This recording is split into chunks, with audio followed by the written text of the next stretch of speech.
अस्सलाम वालेकुम व्यूवर्स, मेरी ये वीडियो वाक़या करबला के मुतल्लिक है। मेरे वो बहन भाई या बच्चे बच्चियाँ जिनको वाक़या करबला के बारे में ज़्यादा मालूमात नहीं है, सिवाय इसके कि ये इस्लाम में एक अहम वाक़या है। इसमें हज़रत इमाम हुसैन शहीद हुए, लेकिन ये नहीं पता कि वाक़या पेश क्यों आया, इसकी वजूहात क्या थी और हमारी किन हस्तियों ने किस बिना पे दीन की राह में शहादत दे दी, कुर्बानी दे दी। तो आइए मैं आपसे वाक़ये का ज़िक्र करती हूँ। हज़रत इमाम हुसैन 5 शाबान 4 हिजरी को मदीना मुनव्वरा में पैदा हुए। हजूर ने आपका नाम हुसैन और शब्बीर रखा। आपकी कुनियत अबू अब्दुल्ला थी। आपको भी आपके बड़े भाई इमाम हसन की तरह जन्नती नौजवानों का सरदार बनाया गया। आपको अपने इन दोनों नवासों से बेइंतहा मोहब्बत थी। हजूर पाक सल्लल्लाहु अलैहि वसल्लम इन्हें अपने गुलदस्ते कहते थे। हदीस मुबारका में इरशाद हुआ है, जिसने इन दोनों से मोहब्बत की उसने मुझसे मोहब्बत की, जिसने इन दोनों से अदावत की समझे उसने मुझसे अदावत की।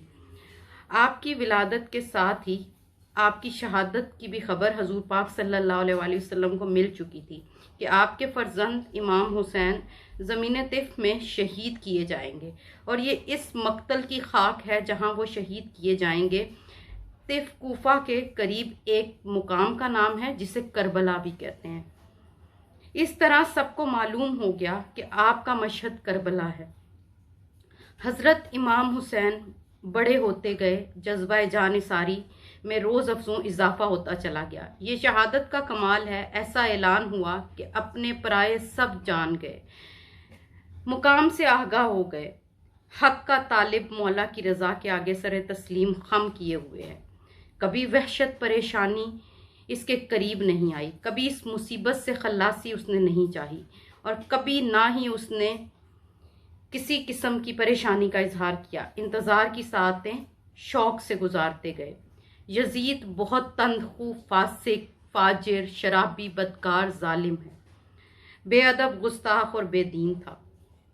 उसने तख्त पर बैठते ही अतराफ के ममालिक में अपनी बैत के लिए मकतूब रवाना किया। मदीना मुनव्वरा का आमिल जब बैत के लिए हज़रत इमाम हुसैन की खिदमत में हाजिर हुआ तो आप रज़ी अल्लाह ताला अन्हु ने इस जालिम इंसान की बैत पर इनकार कर दिया। इमाम हुसैन ने अपनी जान को ख़तरे में डाल दिया और बैत से इनकार कर दिया, और इसी शब ही आप रज़ी अल्लाह ताला अन्हु को मदीना से मक्का की तरफ मुंतकिल होना पड़ा। ये वाक़या 4 शाबान 60 हिजरी का है। मदीना मुनव्वरा से हिजरत करना आपके लिए निहायत ही गम का बाइस था। यजीद की बैत सिर्फ अहले शाम ने, जहां वो तख्त नशीन था, उन्होंने की, उससे उसके जुल्म से डर के। अहले कूफा हज़रत इमाम हुसैन को अपने यहाँ आने के लिए दरख्वास्तें भेज रहे थे, लेकिन हज़रत इमाम हुसैन ने साफ इनकार कर दिया। यजीद की तख्त नशीनी के बाद अहले इराक की तमाम जमातों ने मुत्तफिक होकर अपनी न्याज़मंदी, अकीदत और इखलास का इजहार करते हुए हज़रत इमाम हुसैन पर अपनी जानो माल कुर्बान करने की तमन्ना जाहिर की, और तमाम फ़िरक़ों की तरफ से तकरीबन 150 के करीब दरख्वास्तें आपकी खिदमत अक़दस में पहुंची। आप कब तक अगमाज बरतते? आखिरकार आपने अपने चचाजाद भाई मुस्लिम बिन अकील को कूफा के हालात जानने के लिए रवाना किया और कूफियों को लिखा कि आप लोगों की दरख्वास्त पर मुस्लिम बिन अकील को भेज रहा हूं, और इनकी नुसरत व हमायत तुम पर फ़र्ज है। इस सफ़र में मुस्लिम बिन अकील के दोनों फर्जंद मोहम्मद और इब्राहिम भी उनके हमरा थे। कूफा पहुंचकर हज़रत मुस्लिम बिन अकील ने मुख्तार बिन उबैद के घर पर क़याम किया। कूफियों ने नहायत जोशो खरोश और मोहब्बत का इजहार किया, और तकरीबन 12,000 लोगों ने आपके दस्ते मुबारक पर हज़रत इमाम हुसैन की बैत की। ये जोश व जज्बा और मोहब्बत देखकर हज़रत मुस्लिम बिन अकील ने हज़रत इमाम हुसैन को यहाँ के हालात की इत्तला दी कि आप जल्द तशरीफ़ ले आएँ ताकि हक़ की तायीद हो। और इन दोनों हुकूमत शाम की जानिब से नोमान बिन बशीर कूफा के उन दिनों गवर्नर थे। इस मामले में उन्होंने किसी किस्म की दस्त अंदाजी ना की, किसी किस्म की भी राय का इजहार नहीं किया, कोई रुकावट का बाइस ना बने। यजीद हजरमी और अम्मारा बिन वलीद बिन अकबा ने यजीद को इत्तला दी कि हज़रत मुस्लिम बिन अकील तशरीफ़ लाए हैं और अहले कूफा के 1000 आदमी उनके हाथ पर हज़रत इमाम हुसैन के लिए बैत कर चुके हैं और नोमान बिन बशीर ने अभी तक इनके खिलाफ कोई कार्रवाई नहीं की। यजीद ने इत्तला पाते ही नोमान बिन बशीर को माजूल कर दिया और अब्दुल्ला बिन ज़ियाद को कूफा रवाना किया। अब्दुल्ला बिन ज़ियाद बहुत मक्कार था। वो अपनी फ़ौज के साथ बसरा से रवाना हुआ। उसने कादसिया में अपनी फ़ौज को छोड़ा और ख़ुद हज्जाजियों का लिबास पहनकर मगरिब और इशा के दरमियान इस रास्ते से कूफा में दाखिल हुआ जिस रास्ते से हज्जाजी काफिला कूफा में दाखिल होते थे। इस मक्कारी से इसका मकसद ये था कि इस वक्त अहले कूफा बहुत खुशी में हैं और जोश में हैं और कूफा में इस तरीके से दाखिल होना चाहिए कि वो पहचान ना सकें, और यही कुछ किया उसने और यही हुआ। जब वो कूफा में दाखिल हुआ तो लोगों ने यही समझा कि हज़रत इमाम हुसैन कूफा में तशरीफ़ ले आए हैं। शब की तारीकी में वो नारा हाय मस्ताना बुलंद करते, मरहबा कहते हुए उसके गिर्द जमा हो गए। ये मरदूद चलता तो रहा लेकिन मसलहत से खामोशी। लोगों पर हकीकत खुली। रात गुजरने के बाद इब्ने ज़ियाद ने सुबह तमाम अहले कूफा को जमा किया और यजीद की मुखालफत से इन्हें डराया धमकाया और इस तरह मुस्लिम बिन अकील की जमात को मुंतशिर कर दिया। हज़रत मुस्लिम बिन अकील ने बानी बनकर गज़वा के मकाम में अकामत फरमाई। इब्ने ज़ियाद ने मोहम्मद बिन अशद को एक दस्ता फ़ौज भेजकर इसको कैद करवा दिया और कूफा के अमायदीन को भी किला में बंद कर दिया। हज़रत मुस्लिम बिन अकील ने यह खबर सुनी तो उन्होंने 40,000 के करीब लोग आपके गिर्द जमा हो गए और कसरे शाही का अहाता कर लिया। अगर हज़रत इसी तरह हुक्म देते तो इस वक्त किला फतह हो जाता, क्योंकि कूफियों की बदअहदी, इब्ने ज़ियाद की फरेबकारी और यजीद की अदावत साबित हो चुकी थी।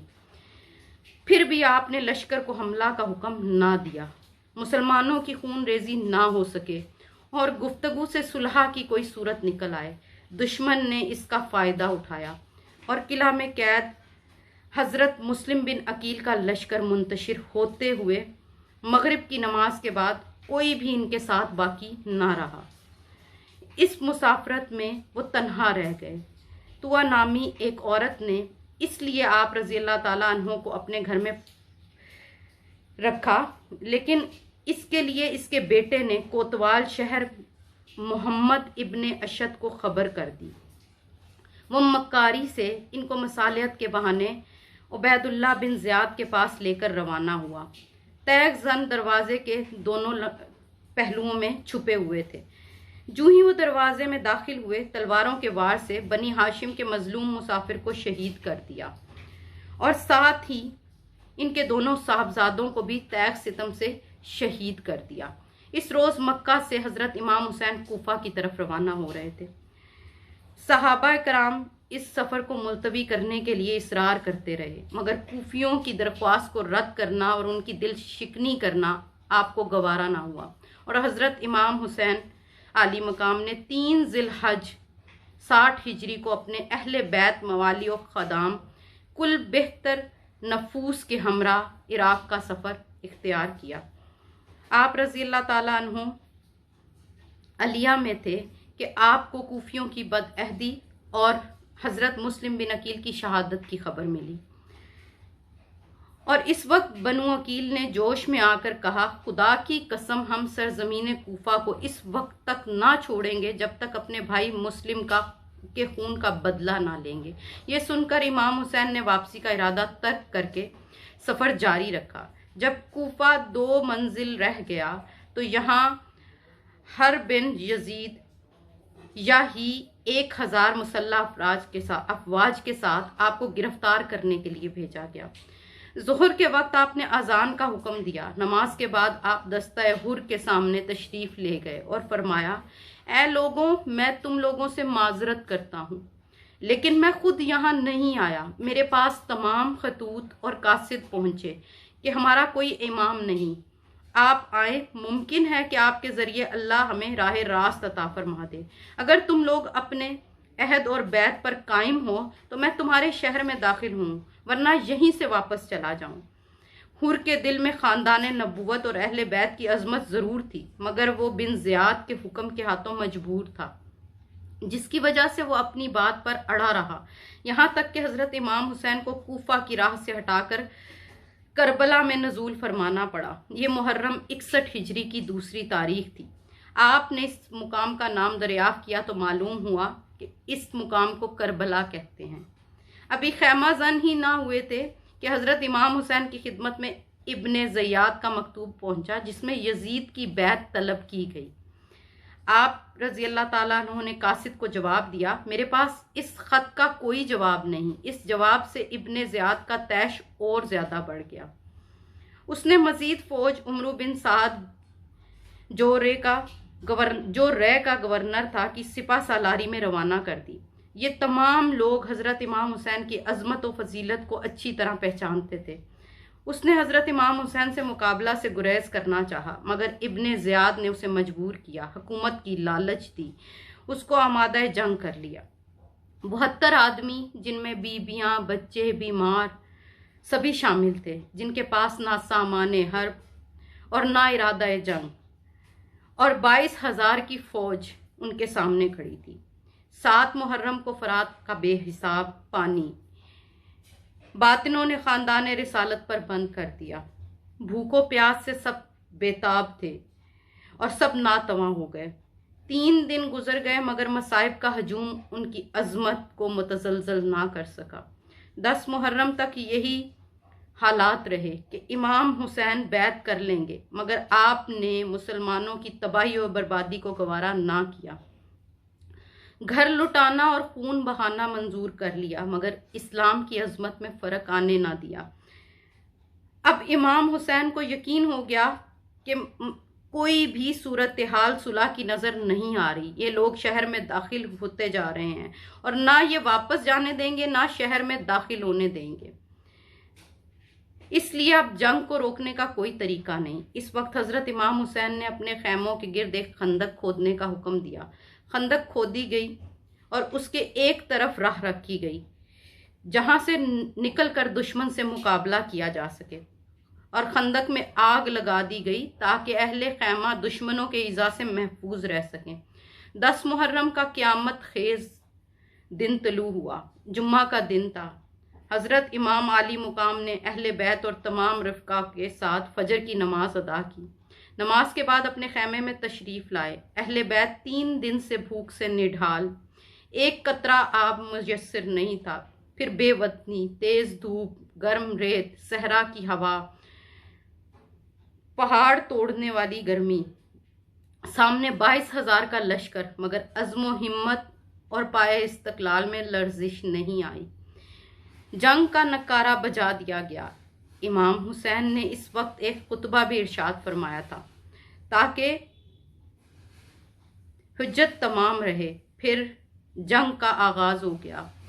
علی مرتضیٰ کے خاندان کے بہادروں نے کربلا کی زمین کو دشمنوں کے خون سے لالازار کر دیا۔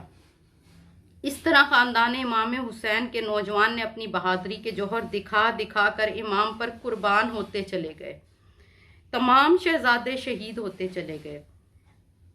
اب امام کے سامنے علی اکبر دشمنوں پر حملہ آور ہو گئے۔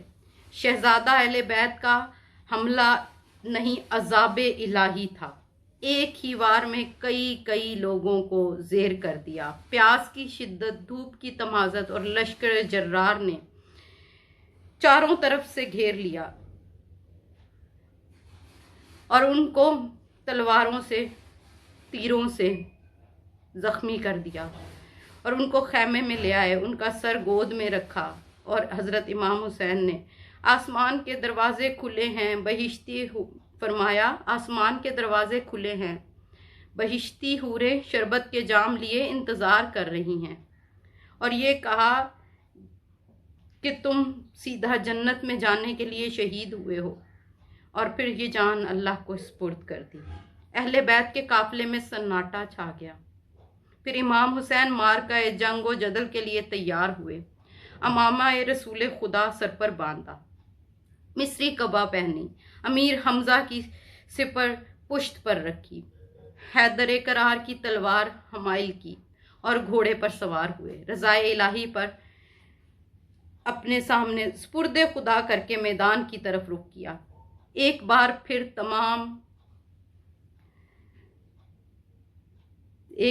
پھر انہوں نے کوشش کی کہ صلح ہو، مگر بے سود۔ ایک مقابل آیا، امام نے تیغ خون آشام نے سب کا کام تمام کر دیا۔ زمین کربلا کوفہ کے بہادروں اور سب شکنوں کے خون سے سیراب ہو گئی، نعشوں کے انبار لگ گئے، لشکر میں شور مچ گیا، ہزاروں نوجوان دوڑ پڑے اور حضرت امام حسین کو گھیر کر تیر برسانا شروع کر دیے۔ گھوڑا زخمی ہو گیا، ہر طرف سے تیر آ رہے تھے، تنے ناز و پرور تیروں کے نشانے پر ہے، نورانی جسم لہو لہان ہے۔ ایک تیر پیشانی اقدس پر لگا، حضور پاک صلی اللہ علیہ وآلہ وسلم کی بوسہ گاہ تھی وہ۔ حضرت کو چکر آ گیا، نورانی پیکر خون میں نہا گیا اور آپ شہید ہو کر زمین پر گر پڑے۔ ابن یزید نے بڑھ کر سر اقدس کو تن مبارک سے جدا کر دیا۔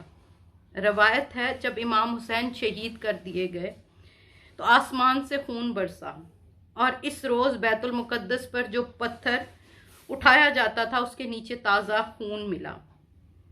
شہادت کے روز اندھیرا ہو گیا اور 3 روز تک اندھیرا چھایا رہا۔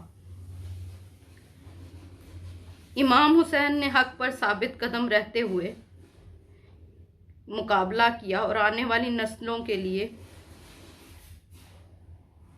شہادت نوش فرما کر ایک مثال قائم کر دی، آنے والی نسلوں کے لیے عزت و ہمت کی بے نظیر مثال قائم کر دی۔ آپ رضی اللہ تعالیٰ عنہ پر آنے والے مصائب کو سن کر چند آنسو بہا لینے سے امام پاک کی روح خوش نہیں ہوگی، نہ ہی امام رضی اللہ تعالیٰ عنہ کی بارگاہ اقدس میں سعادت و قبولیت حاصل ہوگی۔ اگر واقعی امام پاک سے سچی محبت ہے تو امام کی پیروی کرتے ہوئے حق و صداقت کے پرچم کو بلند کریں، اور جس عظیم مقصد کے لیے امام حسین نے اپنا گھر بار جان سب کچھ قربان کر دیا، اس کو اپنا مقصد بنا لیں۔ بقول شورش کاشمیری، آج ہم اس مردہ یزید پر لعنتیں بھیجتے ہیں مگر زندہ یزیدوں کو پوجتے ہیں۔ آج بھی مارکہ کرب و بلا عراق، ایران، فلسطین اور افغانستان میں برپا ہے۔ امام حسین کے کرب و بلا کے میدان میں خون سے نہائے ہوئے ذات و اکناف عالم میں بکھر چکے ہیں، اور وہ مظلوم، مجبور اور مقہور قوموں کے دور ولولوں میں جذبہ فراہم کرتے ہیں۔ اگر امام حسین میدان کربلا میں عظیم قربانی نہ دیتے تو آج ہر محلے، گلی، گاؤں اور شہر میں یزید مظلوموں کو جینے نہ دیتے۔